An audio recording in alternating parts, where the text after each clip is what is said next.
প্রতিদিনই দেশে ডেঙ্গুতে মৃত্যুর তালিকা লম্বা হচ্ছে। মৃত্যু ও আক্রান্তে একদিনে রেকর্ড হয়েছে চলতি বছরে। দেশে গত ২৪ ঘন্টায় রেকর্ড সংখ্যক ১২ জনের প্রাণহানি হয়েছে ডেঙ্গুতে। এর মধ্যে বরিশালে ৫ জন, রাজধানীর দক্ষিণ সিটি কর্পোরেশনে ৩ জন, উত্তর সিটি কর্পোরেশনে ২ জন, চট্টগ্রাম বিভাগে ১ জন, ময়মনসিংহ বিভাগে ১ জন মারা গেছেন ডেঙ্গু জ্বরে। চলতি বছরে ডেঙ্গুতে এ নিয়ে মৃতের সংখ্যা দাঁড়িয়েছে ১৭৯ জনে। একদিনে ডেঙ্গুতে সর্বোচ্চ ৭৪০ রোগী হাসপাতালে ভর্তি হয়েছেন। চলতি বছরে শনাক্ত রোগী বেড়ে দাঁড়িয়েছে ৪১,৮৩১ জনে। গত ৩ সপ্তাহে ডেঙ্গুতে আক্রান্ত হয়ে হাসপাতালে ভর্তি হয়েছেন ১০,৩৫৫ জন এবং মারা গেছেন ৫৭ জন। বর্তমানে সারা দেশের প্রায় ঘরে ঘরে ডেঙ্গু রোগী।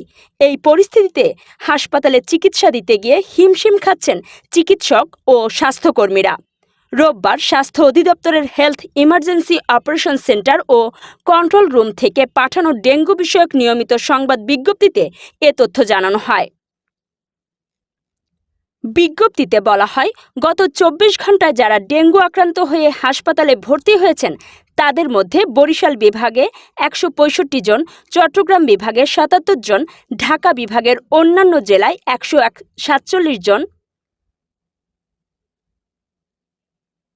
বিজ্ঞপ্তিতে বলা হয়, গত ২৪ ঘন্টায় যারা ডেঙ্গু আক্রান্ত হয়ে হাসপাতালে ভর্তি হয়েছেন তাদের মধ্যে বরিশাল বিভাগে ১৬৫ জন, চট্টগ্রাম বিভাগে ৭৭ জন, ঢাকা বিভাগের অন্যান্য জেলায় ১৪৭ জন, ঢাকা উত্তর সিটি কর্পোরেশনে ১২২ জন, ঢাকা দক্ষিণ সিটি কর্পোরেশনে ১১৫ জন, রাজশাহী বিভাগে ২৮ জন, খুলনা ৫২ জন, ময়মনসিংহ বিভাগে ২২ জন, রংপুর ৩ জন, সিলেট বিভাগে ৯ জন রয়েছেন।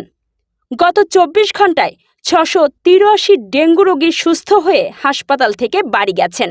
এ নিয়ে চলতি বছর আক্রান্ত রোগীদের মধ্যে এখন পর্যন্ত মোট ছাড়পত্র পেয়েছেন ৩৯,৬৩১ জন। গত ১ জানুয়ারি থেকে ২১ সেপ্টেম্বর পর্যন্ত দেশে মোট ডেঙ্গু আক্রান্ত ৪১,৮৩১ জন বিভিন্ন হাসপাতালে ভর্তি হন।